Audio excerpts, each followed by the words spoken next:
Broadcasting way too early from 3 separate Wi-Fi connections. It's PT Breakfast Club with Tony Maritato, Dave Kittle, and Jimmy McKay.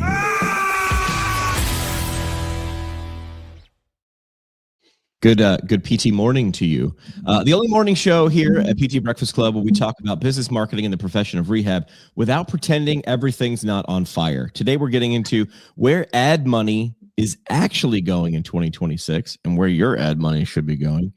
Why YouTube just handed busy clinicians a massive shortcut that should have been done a year ago.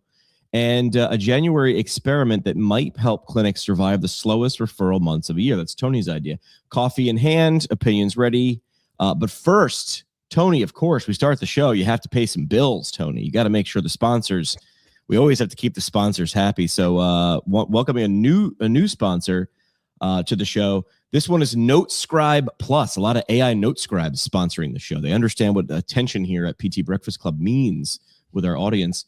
NoteScribe Plus, the documentation system that promises to save you time by making your notes longer, slower, and emotionally draining. With NoteScribe Plus, every sentence includes medical necessity, legal defense, and just enough ambiguity to keep you nervous. NoteScribe Plus, charting so thorough, you actually forgot the patient's name. Learn more at writemorenotbetter.com. NoteScribe Plus is a good one. Did you like that graphic? It's just like infinity, just nothingness there. What I like is so many of these are so true to life. Like one of my favorite Simpsons quotes is, "It's funny because it's true." Funny because it's true. Yeah. And that is absolutely, like, I look at my AI scribe documentation and it's awesome.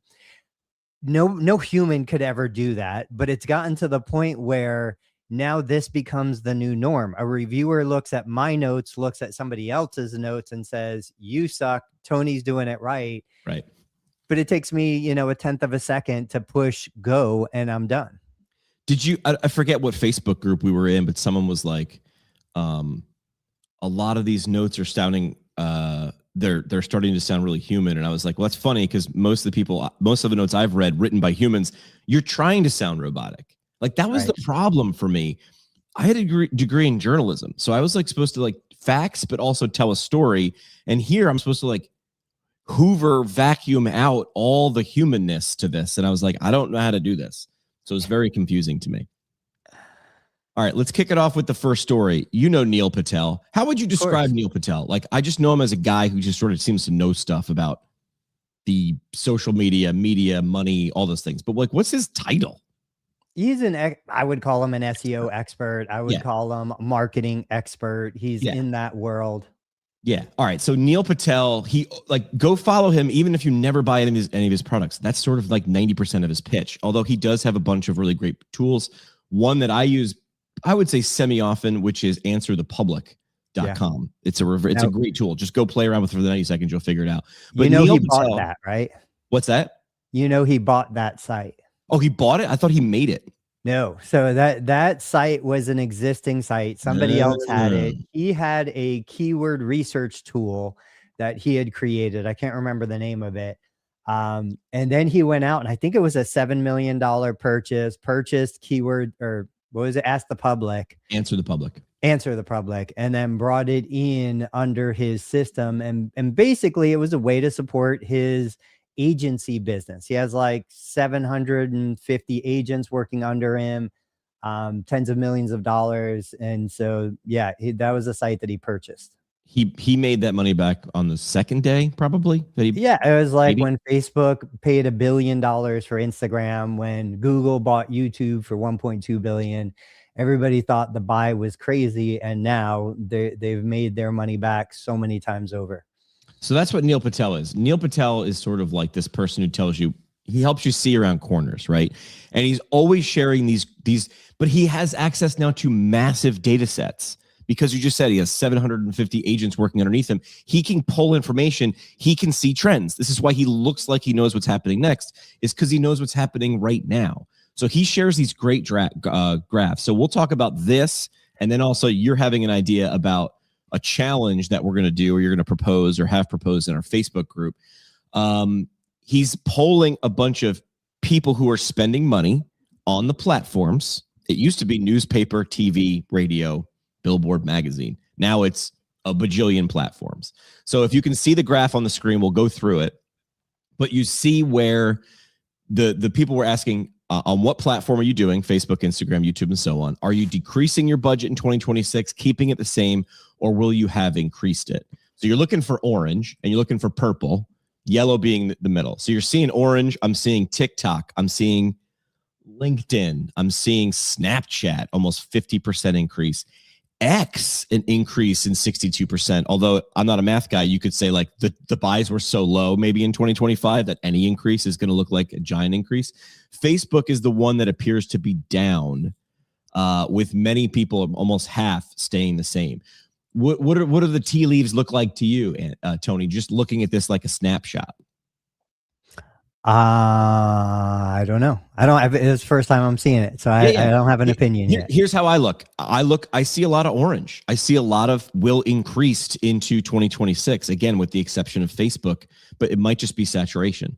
Well, so my understanding, and tell me if I'm wrong, this is saying where the money is going in 2026. Yeah, where will you be, where will you be allocating your, and I'm guessing he's got some citations at the bottom. Because to me, this says Facebook is the place to be, because, there's a vacuum that's happening. Pinterest is another one. There's a vacuum that's happening.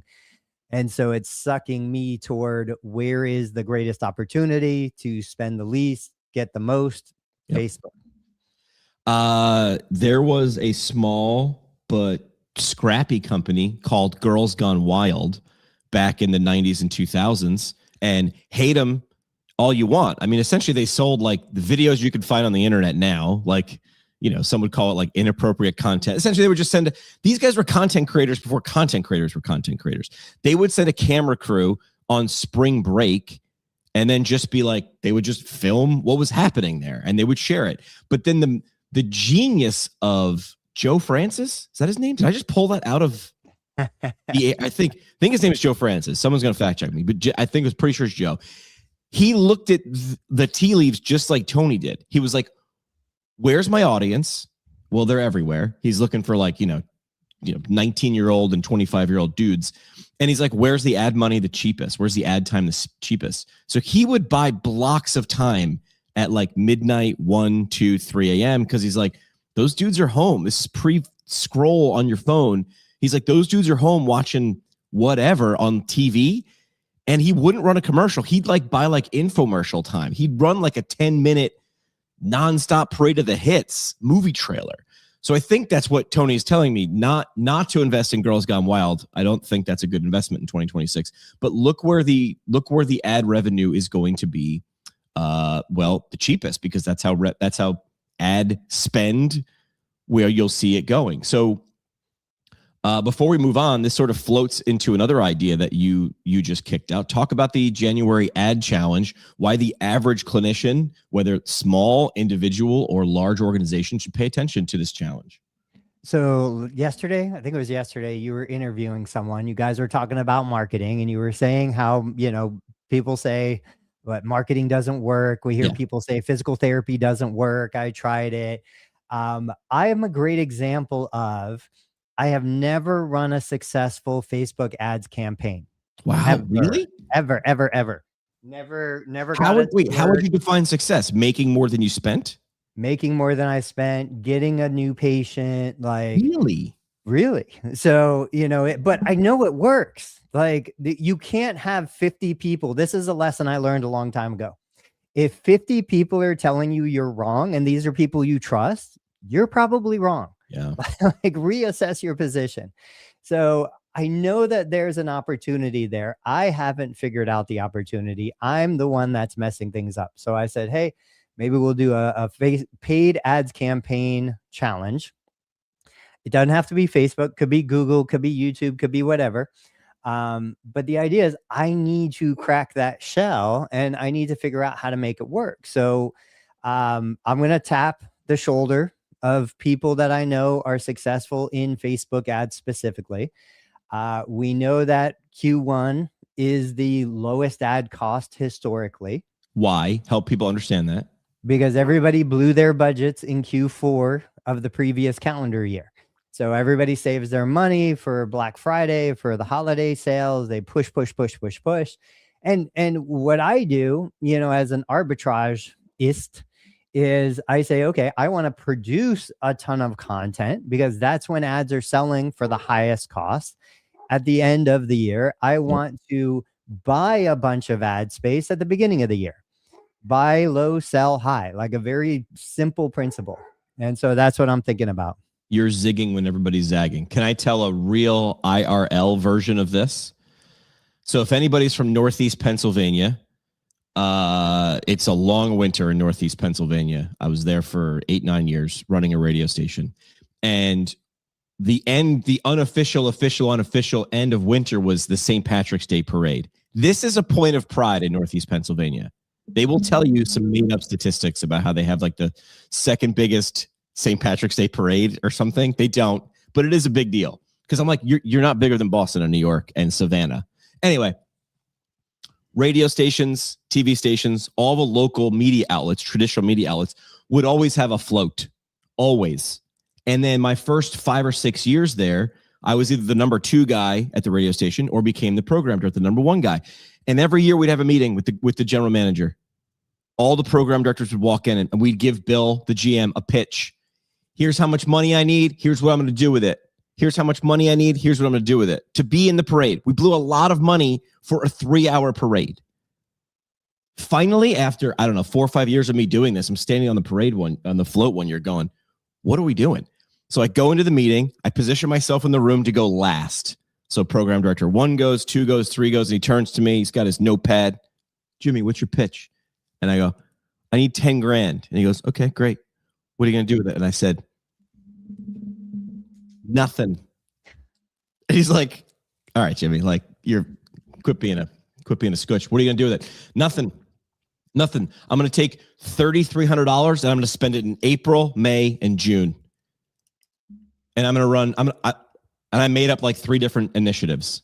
And he's like, but the St. Patrick's Day parade. And my whole guys there was, why yell when everybody else is screaming?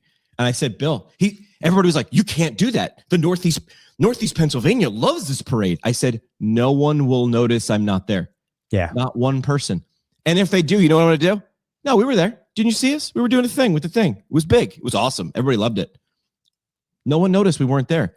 And then in April, May, and June, when everybody just did what Tony just said and they blew their budget, I was the only one standing in the town square lighting $100 bills on fire going, come pay attention to me. And it worked. So we just talked about this. Somebody was asking about holiday cards, sending, presents to physician offices. I'm not against any of it, but I'm against doing it when 1,000 other providers are doing it for 1,000 other specialties. I don't waste time sending stuff to a doctor's office in late December. I will do it in June, July. I will do it when it's least expected, when nobody else is doing it. Now, the caveat to that is, if there is somebody who is not receiving something, that person who's sitting alone at Christmas Eve with no cards, no gifts, nothing going on, that's the person you spend the money on at that time. Yes. But if you're talking about a local orthopedic who's got 50 providers banging on the door to give them gifts, now is not the time to give them the 51st gift. Can I tell a story of how I did sort of like that, but not really? Yeah. So there's different ideas. Like if you're a band, everyone's assumed like you're rolling in money. You're like Scrooge McDuck, and that just isn't true. It's not. So there were a lot of different like rules with your record company if you were on tour.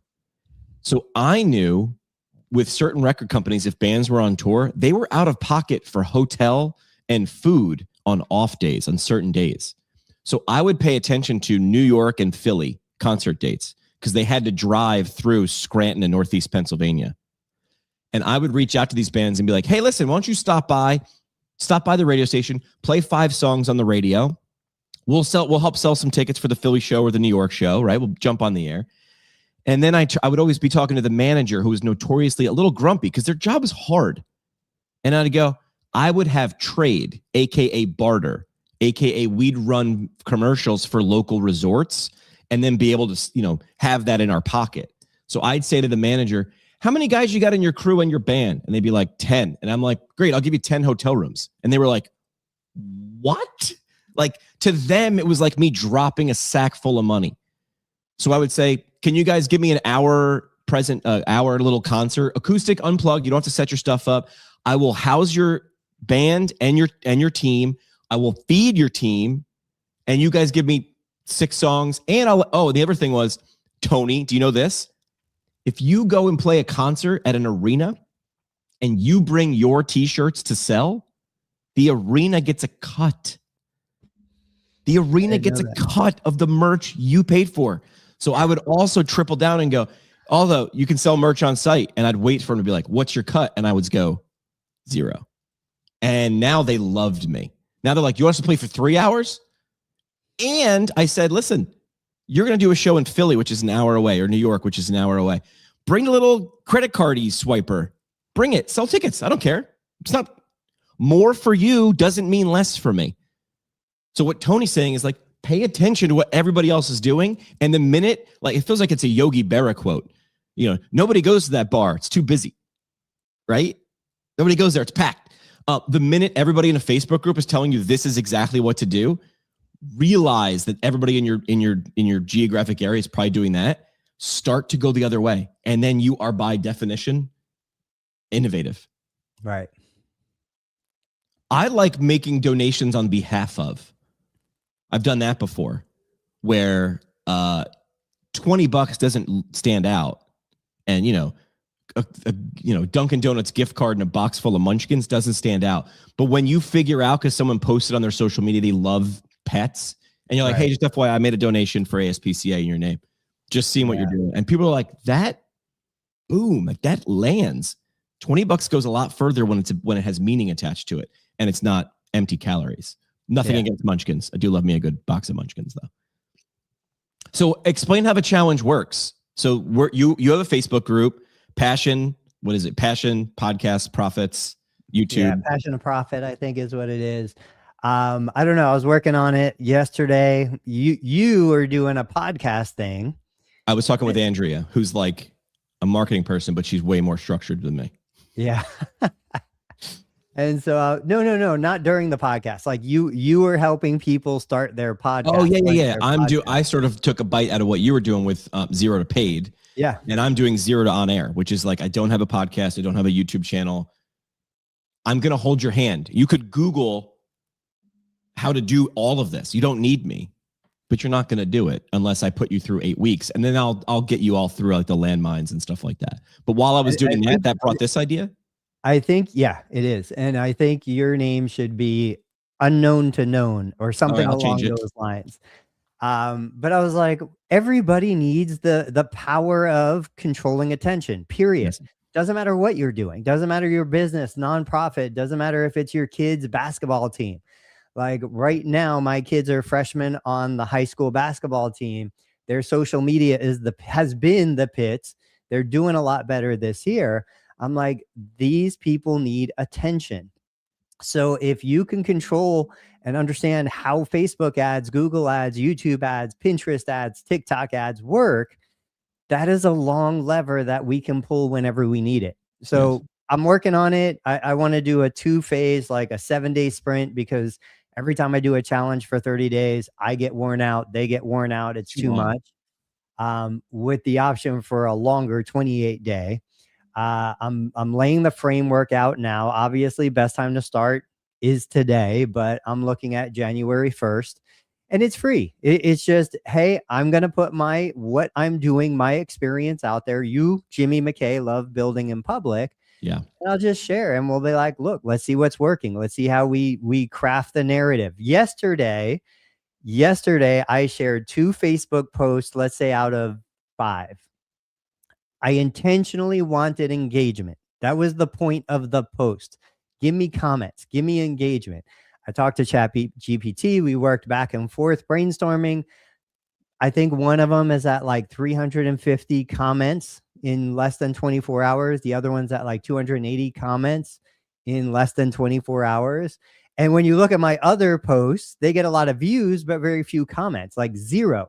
Okay, so what was this a video or was this text or what was it? And how'd you do that? So still photo. In fact, I'll pull it up while we're talking. It was just, they were both photos. They were actually photos I harvested. That's an important word. I harvested from one of my Facebook groups. I went back to 2019. I grabbed the photo. I asked ChatGPT to make an engagement-based post for this photo. I said, I want to get a lot of comments. And so that's what we did. We posted it. And like I said, the rest is in the analytics. I'm pulling it up now. I'll share it as soon as I get it. Smart man. I mean, so there's a lot you can learn. Again, looking at someone like Neil Patel, I think this is a great time of year. People love to go backwards and look at those things. So I'll ask a few questions when you're done. But I've always said to people, if you released a video 11 and a half months ago and it did well, and it's evergreen material, why wouldn't you release that video again? Why wouldn't you take that and do the new version of the new spin on that? Let's see what we got here. All right. So these are the ones I posted after the main engagement. And I didn't focus on engagement for these. So like, 2.4K, 3K, 4K, 3K.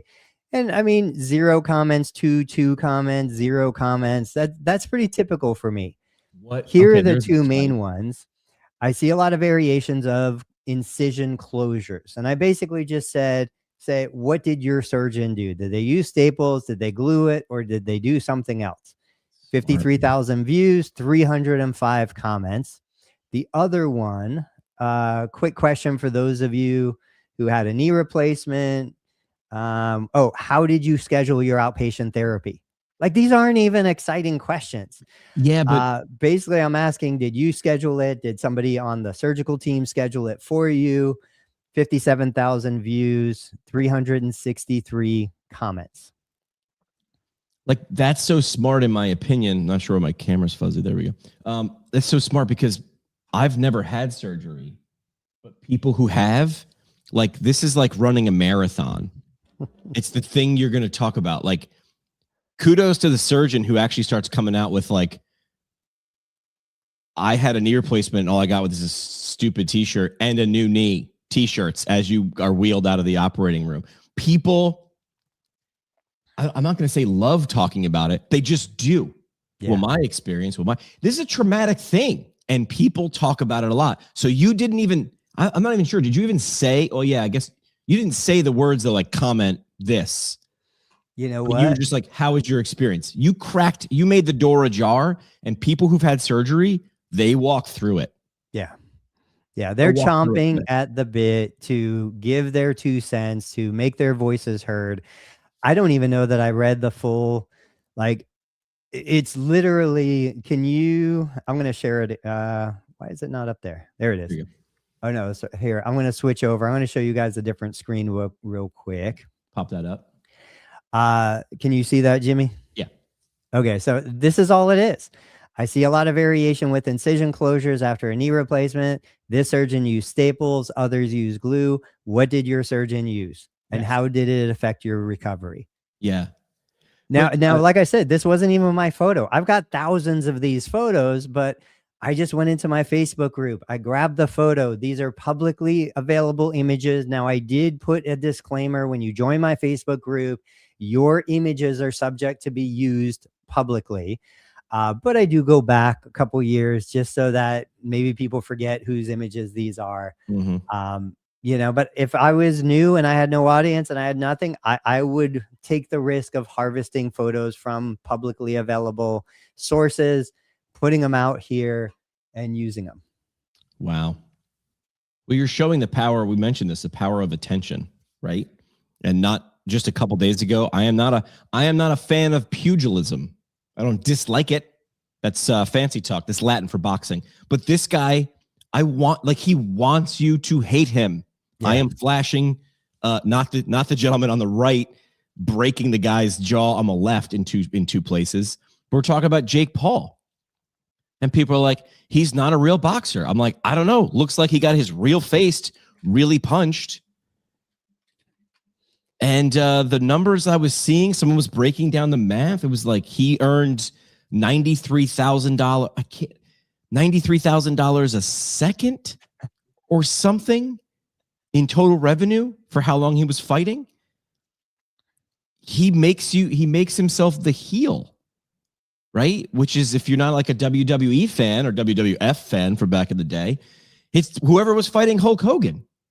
Make that guy. He's as egregious as it can be. You hate him all you want. I'm in the background clapping. I don't like boxing, but I'm watching what he's doing. So for people who don't know, Jake Paul sets up these boxing matches with former pros and other, I don't even know who this guy was that got paid $50 million to fight him, but it's showing you that attention is actually the product. Did you see this new thing? Showing you more now, where I think some even big companies just take way too long. YouTube allows you to create clips in YouTube Creator Studio. How new is that? I never even saw it. All of a sudden I was like, what's this button? Yep. So you got that too? Because sometimes they'll roll out features quietly to a select group, which is smart, which is stealth. I just noticed it 2-3 days ago, but it might have been sitting there for a while. It's pretty cool. Yeah, I just noticed it just like you randomly. I was like, oh, it's a new button. Click it, look at it. My understanding, and I never ended up using Descript, but like Descript is a software that if you edit the text, it will edit the video or the audio. Yes. From the clip tool, I think you can go through and like search the text, chop the text. You can edit the video based on what you're doing to the text. Yep. There's a lot of functionality there, I'm sure. I just haven't had the time to play with it because I just saw it like 2 days ago. Yeah. So essentially what you can do is, oh, I think I've got the wrong one. No. Oh, that's a clip I created. So I could create video clip.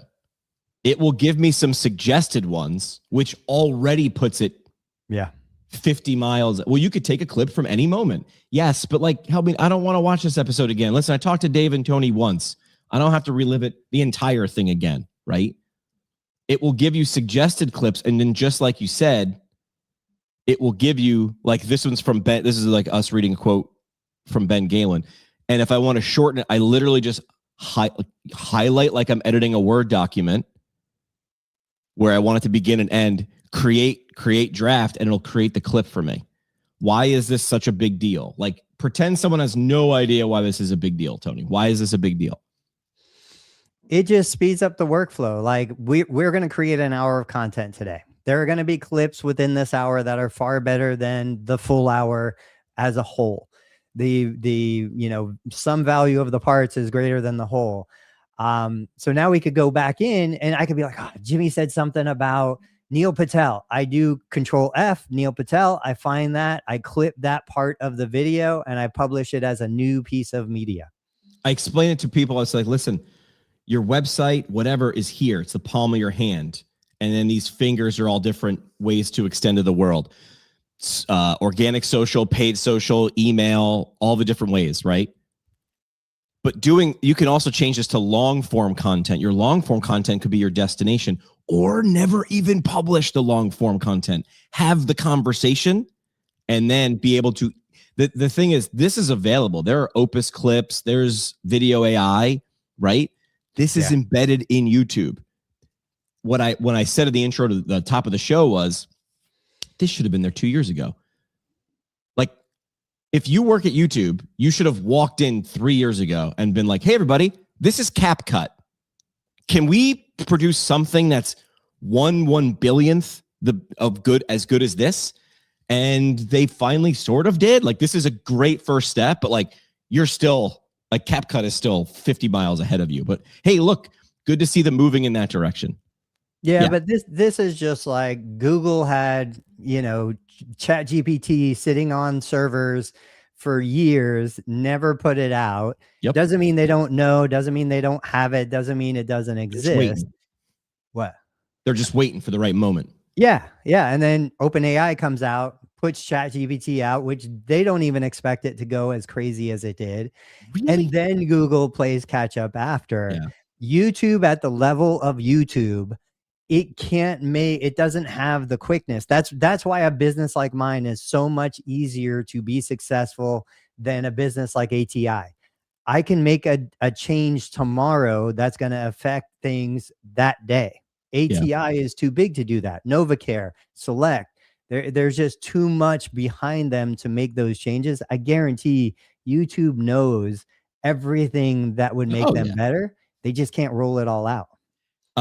Drew Cruz saying it keeps you from having to use different software. Why let me leave the ecosystem? Sure. Right? Like, why make me leave the ecosystem? Now it's embed, because what my process would be, we record on StreamYard, we broadcast these live. So we'll say there. So my video is already on YouTube. But for me to get clips, I've got to download that video, upload it to Opus Clip or Video AI or whatever you're going to use, or Descript. Then I've got to do some stuff. Then what am I going to do with those clips? Now I've got to go back to YouTube to share it as a short. This is your guy. You're saying you want someone to show you how to use paid ads. Yeah. He's been doing it, I think, since we were in PT school together. Fact check me on that, Will. So I'm going to share something that I was in a conversation late last week that's going to make Will's head explode. No. A great office manager, married to a therapist. They own a practice. They have 3. I think they had 2, and then they just hired a new therapist. Pelvic floor based therapy. They're selling visits for $250 a session. They're doing a great job. 2 of the 3 are full. The new one isn't ramping up as quickly. 2 things now that jumped out at me in this conversation. One is they're thinking about adding Medicare because they're not busy enough. I'm like, how are you doing? You have 3 pelvic floor therapists. You're doing $250 a session already. How are you even considering going to $100 a session and all of the compliance burden of Medicare? I love Medicare for what I do, not for what they do. So that one caught my attention. The second one was they were frustrated because most of their plans of care are, 3 visits and then the patient falls off instead of the 10 to 12 visits they want the patient to do. Again, I'm like, you're going to cut your income by double, triple. Yeah, the patients are going to come more, but who cares? You're making a fraction of the money you would have made. This is not a problem that needs a Medicare solution. This is a problem that needs a marketing communication solution. And so that was really what turned the lever for me to be like, I can't let all these therapists, because this was one of 2 pelvic floor therapists who were struggling to sell these visits when we know other therapists that are doing $500 sessions. So I think this is the same post I was reading. I feel like you went through the math better in the post. You were like, hey, listen, what you're willing to do is, correct me. You were like, hey, you have an empty slot worth $250. Yeah. And I know the impulse is to sell it for $100 because 100 is more than 0. But if you start taking hundreds, when are you going to be able to get 250s again? Right. But like, I need people to hear that and understand that. Like, you're stepping over dollars to pick up dimes. Yeah, get the message out. I've got 2 different, we'll talk about that later. But did I have that right? Like, I know that the impulse is we're empty. You are paying $150 to collect $100. Yes. Because you should be collecting $250 in total. Correct. So why aren't you doubling down on being able to fill the 250 that's worth $250 because you've decided, and other people have decided? Like, this is almost a slap. This is like when you go to start a checking account at a new bank and they give you a toaster, and then 2 years later they're giving other people toasters and they're giving you 2.5% interest. Do you know what I mean? It's like, why was I worth the toaster 2 years ago, but now I'm not worth a set of steak knives? Nothing, because I need to get you in. Right. So it's almost a slap. It's like, to everybody who walks in who's paying $250. Oh, we sold it to this person for $150 or $100. That's a rate. That's where I want people to understand a lot of these cliches that we use. Cause I have to remember, like, sometimes people don't understand these phrases. That is what we call a race to the bottom. It's like, if you won't pay that, I'll just drop it. It's like, dude, you're just talking to you're selling the wrong thing, the right thing to the wrong person, or the wrong thing to the right person. But choose your hard. Like, I ask it in a different way. Whenever, it doesn't even matter who I'm talking to or what their product or service is. Who do you need more of? And they go, what does that mean? And I never answer their question. I just ask another question. I'm like, when this person's walking in your door, if you had a tail, it would be wagging. Now tell me who that person is. And they're like, oh, once you frame it that way, like, oh, 35-year-old moms who just gave birth and they want to get back to marathon running. And what are you selling? This to get them back. What's that worth? Well, we have some people pay $500, but not everybody. And I go, then find more of the people who want to pay that. And I know this is counterintuitive to like our Peace Corps gene. I get it. I mean, I was in an interaction with someone on LinkedIn the other day and they were like, everybody deserves great care. And I was actually using ChatGPT. I'm like, I agree with his argument, but something doesn't smell right. And ChatGPT was like, it's because they're using logical fallacies. I'm like, oh my God, I'm falling for them. I'm falling for them, falling for the logical fallacies. So you know what's brilliant? And I'm sure people watching this are doing this, but I know there's a lot of people who don't. I create posts. Midway through the post, my brain shifts gears. I know that's a problem for me, but I never had a tool before to analyze, proofread, and help me organize my thoughts. Guess what? ChatGPT comes along now, and this is basically how I do it. I write the post. I copy it before I publish it out of Facebook, throw it in the ChatGPT, say, hey, I need you to analyze this, you know, tell me if the logic makes sense, blah, blah, blah, blah, blah. It has really helped my thought process and clarifying like, oh, you're right. So, and I'm surprised you didn't comment, but maybe you didn't see it. Did you see the post on my personal feed where I said, hey, we can monetize our physical therapy visits with media instead of insurance reimbursement? I would have jumped all over that like a, you know. Like yeah, we've talked about it 100 times. One comment that came in, you know, and I appreciate this guy's comments every time he shares them. He was actually a professor of mine. We were probably about the same age in school. We see the world through very different glasses, but nonetheless, he is a great therapist. I respect his ability as a therapist. I understand his position. He's a cash-based therapist. And so real quick, I'll read his comment and then we'll discuss it. So my post was, don't even waste time with insurance. Like you said, why are you picking up pennies when you're stepping over dollars? Just look, you can make $1,000 a visit if you monetize with media. It's very simple. And he said, physical therapy isn't social media or products. It's hands-on, critical thinking, patient education experience. It baffles me how you claim to deliver quality care in your practice while simultaneously suggesting to reduce our profession to becoming an online shill like a free social media company.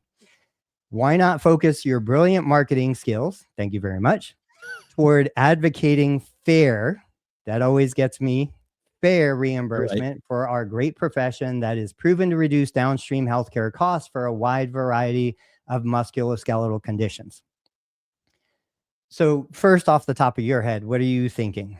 Well, fair. And if we really did reduce costs, insurance companies would be leaf blowering money at us, right? But that's not the game that they're in. We are never going to win that game. Sorry.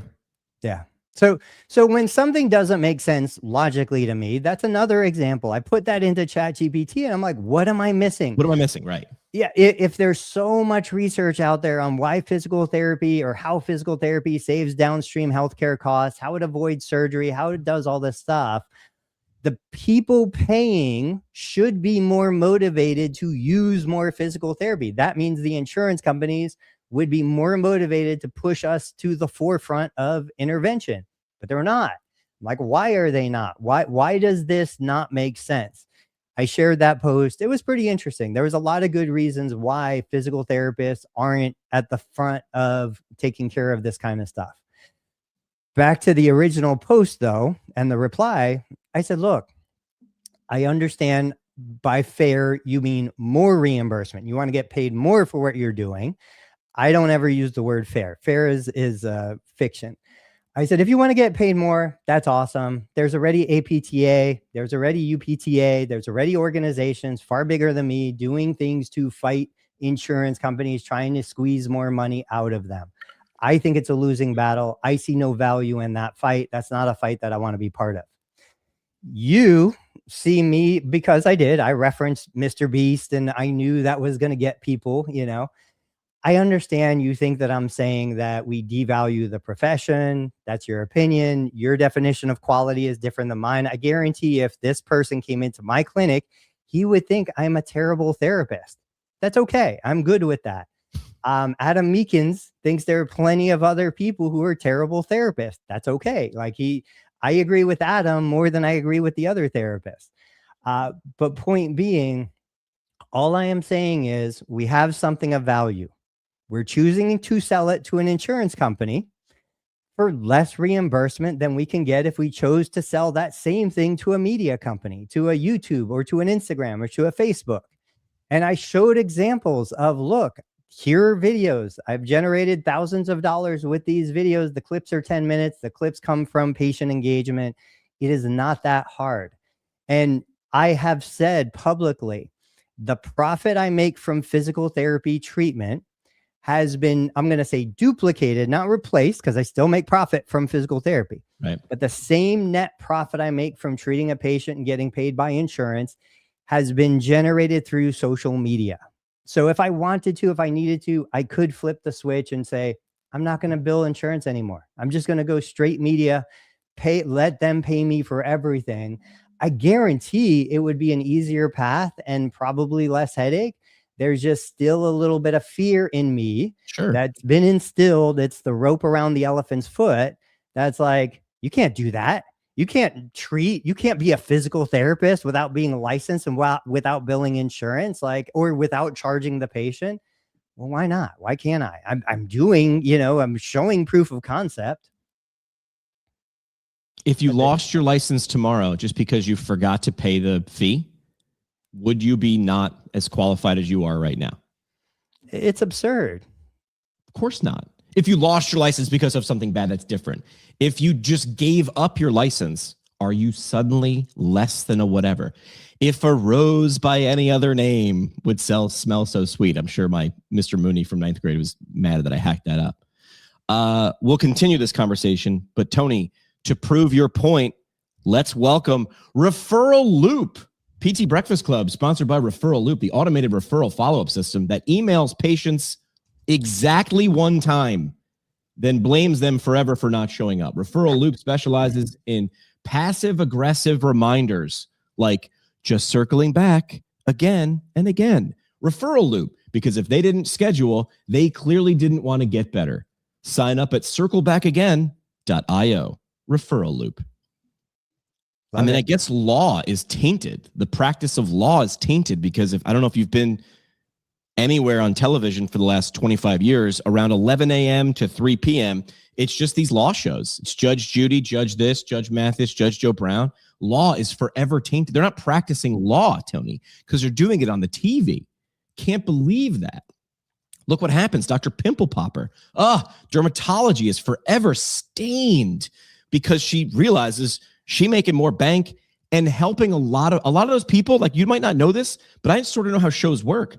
When she finds someone with a gigantic lipoma the size of an NFL regulation football on their shoulder, and they have no nickels to their name, that's why they have a giant lipoma that's grown to the football size on their shoulder. They fly them to her. They put that person up. They do that surgery free. They probably pay that person to be on that show because they understand Jimmy, for some reason, loves looking at that weird stuff and seeing what happens. Ooh, what's in there? What is it? Right? It's just this weird, I don't want to call it morbid. I just want to call it creepy curiosity. And she understands. I'm sure she took heat because she was one of the first ones that I saw doing it. I'm sure her doctor colleagues were like, "Oh, look at Dr. TikTok over here." I got called the other day. I got called a Temu version of Jimmy Kimmel.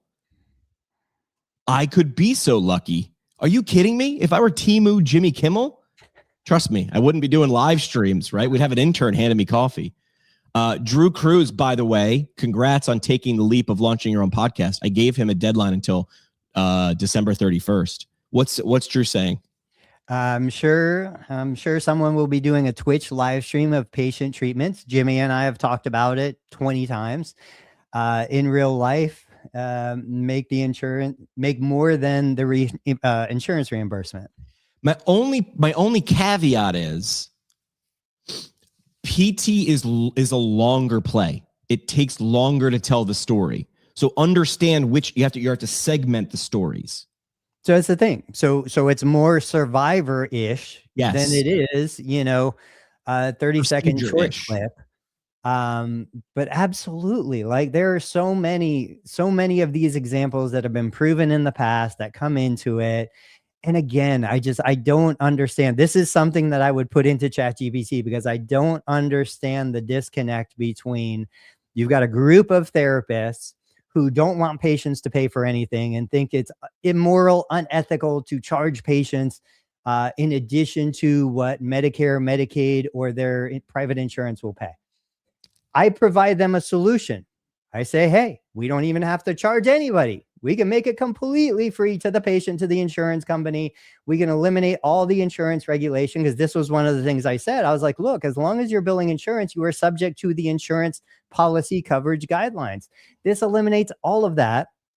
I could bring services to the people who would never in a million years be able to come see me. And now you're having a problem with this in some other way. It reminds me of the Mr. Beast, where he gave vision to blind people. I don't remember exactly what the procedure was. And he was being called out for exploiting the individuals who he paid for their surgeries. He dug wells in Africa. I think he did 100 wells in Africa to bring clean water. And dude took heat, which if anything, if you learn anything from those two stories, it's, you will be pissing someone off no matter what you do. Get out of bed, you're going to piss someone off. Stay in bed too long, you're going to piss someone off. Here's my new idea for 2026. Since I've been more, and I want to see if Will's still there with his thoughts, and I want your thoughts, Tony. Since I've been more active on LinkedIn in the last couple weeks, I'm getting more people being like, sounds like this guy might know what he's talking about. Spoiler alert. That remains to be seen, but we'll figure it out, right? People are now, can I pick your brain? Which Tony's solution is Clarity FM, which is a link that says, we're going to set up a phone call and you're going to pay me by the minute, because picking my brain ain't free. Otherwise, you see value there. So I have two options. Clinics, product companies have been coming to me and saying, hey, Jimmy, we're wanting to break into the rehab space. Feels like you talk a lot about this and people pay attention to you because they're paying attention. I now have two options in 2026. One is $450 an hour. You get me for 60 minutes. I do no research on your company. The camera turns on. I start the clock for 60 minutes. If you're a business and you actually value my time and insight, $450 feels like a layup. And I'll give you the transcript of the call and I'll just verbally process for an hour. And then if you want to hire me to do whatever, I'll knock that $450 off of whatever I would have charged you. That's option one. Option two, Tony, you already know what it is. I'll sit down with you for an hour, but we're live streaming it. And I keep all the content and I keep the attention. We don't want to give our idea away. Someone's going to steal it. First of all, no, they're not. They still have to execute on it. And if you're so great, why haven't you executed already if it's so easy? Or you have this inside track. Well, we can't do that. Great. And the answer is $450. If my time is worth it. Right. Look at all these degrees I have. I'm super smart. No, you singled me out. So you're telling me your time and my time combined for 60 minutes is not worth $450. And suddenly that maths. But here's my pushback to Drew. I'm sure someone will be doing a Twitch live stream of patient treatment as IRL stream and make more from that insurance reimbursement. Why isn't Drew? Are you waiting to be 50th? And I know, and I'm not singling Drew out. Drew's a solid dude, right? We're just going to wait for it. This is Roger Bannister. And for those of you who don't know who Roger Bannister was, he was the first person to break the 4-minute mile, which, by the way, Tony, I don't know if you've read, was impossible to do. A human heart would explode. Also, what was her name? Rosie, who ran with the first female to run the Boston Marathon. Doctors, learned medical doctors said that a female's uterus would fall out of her vagina if she tried to run 26 miles. And I don't know if you've seen, Tony, but I believe more marathon finishers are actually female than male. To my knowledge, no uteruses have fallen out on any marathon course. But my point is to Drew, who's sweating now, it's just about being first. Who's going to be the first Judge Judy in PT? I think it's Tony. Yeah. So to support Drew, I go through this constantly. Because it's hard. why isn't it me? You know, why don't I give up my license? Why don't I move out of this world? Like, because it's scary and you paid a lot of money, you worked really hard. By the way, that's whenever you talk about the woman marathon runner, these are the guys coming out trying to tackle her to get her off the course when she's running the marathon. You know that story, right? Yeah, that was the one I was talking about. I said Rosie, but it's Catherine Switzer. I don't know why I said Rosie. So anyway, like, I totally empathize. Why don't me personally do all the things that I suggest? Because I'm afraid to. I'm worried about it. I've got a family, I've got kids. I've seen what it's like when you try to change things and that loud minority comes after you. You know, I've seen people get basically run out of their profession, close their business. Like, it's a scary thing. And we do live in a world right now where you have a big target on your back if you're trying to make things better in a certain way that a certain community doesn't agree with. It's hard to convince someone of something when their salary is dependent upon them agreeing with this. That's what we're saying. Tim Fox started Fox Rehab 25 plus years ago. And this is back when there was no Control F of a PDF on Medicare rules. And he was sitting around going, why do these really deconditioned older adults never get PT? Are they just lazy? And then he was like, okay, he went to a doctor's office, I believe. I might be like hedging the story. But it's like, he asked, I want some referrals, doc. So that's traditional. But then he said, I want your toughest cases. And the docs were like, that's weird. People want the easy ones to make the money. He's like, give me the ones that you think are beyond hope, essentially. And then he was waiting at his office for them. And they never showed up. And then he was like, well, where are they? And he realized they're so deconditioned, they can't, getting to my office is not possible. So he's like, well, why don't we do what the old doctors used to do? They used to grab their leather bag and they used to walk to someone's house. That makes more sense, right? So he would do house calls. And then I wasn't in the profession then, but people said that's illegal. We're going to take your license, bro. Hey, everybody, grab the pitchforks, grab the torches. Let's go burn this guy down. He's doing something different. We're a profession that wants to be innovative, but look at this guy doing something different. Ban this man. And then he was like, but I hired a lawyer. I went to he tells the story. I went to the library. Kids, that's a building filled with books. And he looked up the regulation and it was like, I can do Medicare Part B. Doesn't show me where I have to do it. Why does it matter? Now they're in 78 states. Okay, maybe that math is high, but they're in a lot of states and they provide PTOT and speech to older adults. But they wanted to set him on fire 30 years ago. Why? Because he was different. People want you to do better, just not better than them. Yeah. Everybody was like, the Yankees, they can't win in the 80s. Then they won in 96. And everybody was like, hey, that's great. They deserve that. They've had a good, solid run where Don Mattingly couldn't get it done. Then they won a second one and people were like, screw these guys. We hate these guys. They're rigging the system. These guys suck. They want you to do well, just not better than them.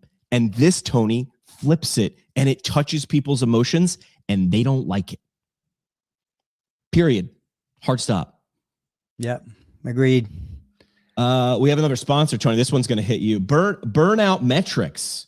Today's episode powered by Burnout Metrics, the only tool that tracks therapist exhaustion in real time. I think it attaches to someone's Whoop ring. The only tool that tracks therapist exhaustion, where green equals coping, yellow equals the therapist is bordering on sarcasm, and if their metrics are in red, they are browsing job boards at lunch. Burnout Metrics. You can't fix what you refuse to measure. Learn more at thisfeelsfine.health. I love it. Dave would chime in. This is why in every Facebook group related to PT now allows anonymous posting, because they're like, people are bitching and that's the only way they're going to do it. I understand it. It's just like, I don't know. Half the time I'm just whatever. All right. We got 6 minutes. Do you want to go to the mailbag? Yeah, let's do it. All right. Let's go. Where are we? Steven, longtime watcher, slightly panicking though. I'm a clinic owner who's finally built an audience. Now everybody wants me to sell something. What if I don't actually want to be an influencer? I did not plan this one.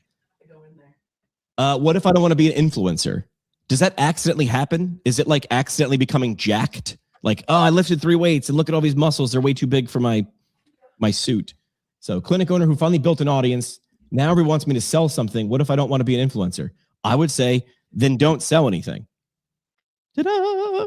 I would also say the thing to strive for. Somebody called me a physical therapy influencer once as I was walking on stage at an event. And I'm not saying this to look like I'm so grounded. It made me a little nauseous. Here's why. My entire podcast for the last decade is built on me sitting next to smart people, asking them questions, and then shutting up long enough for them to answer. I would say most of the people in PT or any profession who are actually influential are the first, when I ask them to be on my podcast, go, oh God, you're so kind. I don't really have anything to add. And I'm like, well, the 42 papers you published say otherwise that are being raved about. So I would say to this person, Steven, if you don't ever wants me to sell something, say no. Right. But you already are selling something because you said you built an audience. I'm assuming that's a social media audience. You are doing a great job of promoting the profession. It doesn't need to be on Capitol Hill. There's advocacy at work. Second one was from Mark from Phoenix. My clinic is slow every winter. Is this normal or a sign we built a fragile business? What would you say to that? Or is it just cycles? I would say it's cycles, right? Like we live in a society that is based upon insurance, and it runs out or it gets whatever at the end of the year. So that's why part of you is saying, hey, make sure you use all your benefits before the clock resets at midnight. So Mark says, my clinic is slow every winter. Is this normal or a sign we built a fragile business? Where is he? Phoenix. Okay. I mean, like you said, every business is going to have cycles, every business. So now that you know it, you plan for it. Like when we were in Florida, we saw 30% of the patient caseload in August, September that we saw in January, February. We knew that was going to happen because it happened every year. That was not that we had a bad business. Maybe we chose a tough industry, but every industry is going to be tough. So what we did was our staff, I said, hey guys, this is your time of year. If you want to go pick up PRN at the hospital, you want to go pick up PRN at home health, you're going to make double or triple what you're making with me. It's going to save me. I will pay you. But if you're going to go work somewhere else 10 or 12 hours, that was one way to offload some of the expense. And then on the flip side, that's where we're like, hey, we've got this space. There's still residents here. Let's do other programs. We started the wellness program. We started some nutrition stuff. We started other things outside of direct physical therapy that allowed us to monetize those slow days, those slow weeks and months. We should do it. I could do an entire episode on this, and I should do a video on this, of companies that started with one product, and by now that you know them, they are not that product. Yeah. Nintendo was a playing card company. Playing cards.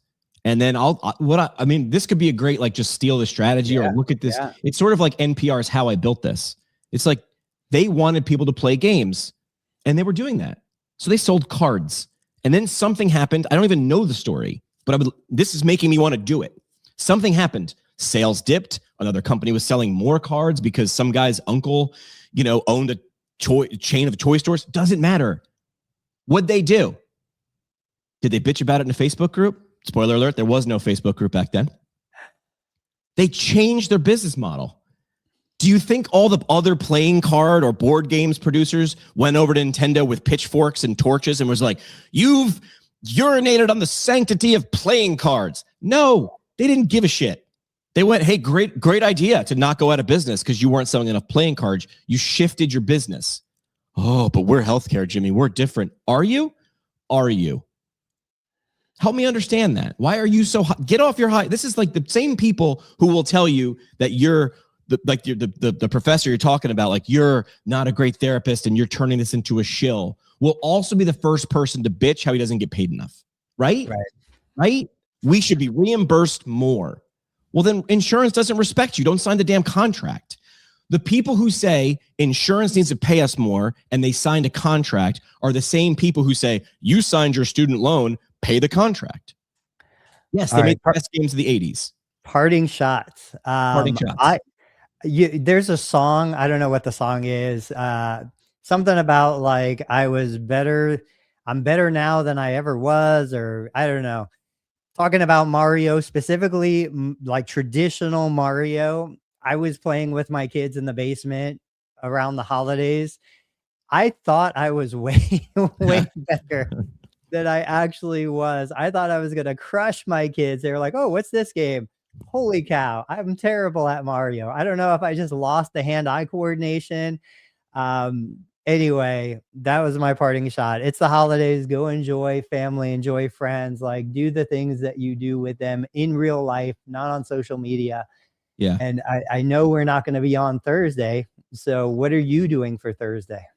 Thursday. Well, today's my dad's birthday, which I always felt bad for my dad, even as a kid, because I was like, oh man, like it's so close to Christmas. He loved it because he was like, our family was across the country. So everybody was always together for Christmas. So I was like, oh yeah, you always got a family birthday cake. And there was always family. It wasn't about it was never about gifts for my dad. It was like, look, everyone's here. But if I was born in June, I'd get a card or a call. He's like, I sort of like this better. So I'm going to pick my dad up from where he's living. We're going to, I don't know if you noticed, I didn't stand it. Jimmy's not so great at making Christmas trees perfectly stand up straight. We'll work on that. I'll get on that. It's not even plugged in. There's no lights. I know, because it fell over in the middle of the night. I was like, am I getting broken in with? I came out, saw the tree on the floor, water everywhere. You know what I did, Tony? Went back to bed. That's a tomorrow Jimmy problem. Quick question. Did you only hang ornaments and lights on the front, or did you go all the way around? Oh, I go all the way around. Okay. Like ornaments, Usually I'll go over when you only do the front. Yeah. No, ornaments, I'll go like 80%. Like I won't do it on the straight back, but I do have one of those like stick lights that's on the floor. So it makes the whole tree glow. It doesn't glow when the tree is on the floor though. Again, 3 o'clock in the morning, I thought I was getting robbed. Nobody wants to come rob Jimmy. The tree just fell over. Ben Galen, happy holidays. See you in 2026. We might be back between now and 2026, right? There's a week. Yeah, you and Dave will do Tuesday. I'm going to be out. I would say choose your hard. Listen, and then if you're raging against something, put that argument into ChatGPT and ask it honestly, are there logical fallacies at play? Be open to being wrong. Be open to being wrong. I was going to say something different, but I'm not. I'm going to say be open to being wrong. All right, we'll see you guys next week. Happy holidays. Good show. That's it. We're out. Boys, what the hell are you doing? Follow Tony Maritano on YouTube at Total Therapy Solution. Find Dave Kittle at ConciergePainRelief.com and on YouTube at The Dave Kittle Show. And follow Jimmy McKay at PT Pinecast on YouTube, the socials, and wherever you binge podcasts you pretend are for CEUs. And hey, here's a reminder. None of this was for advice. This was for entertainment only. Our lawyers say that counts. Thanks, Keith.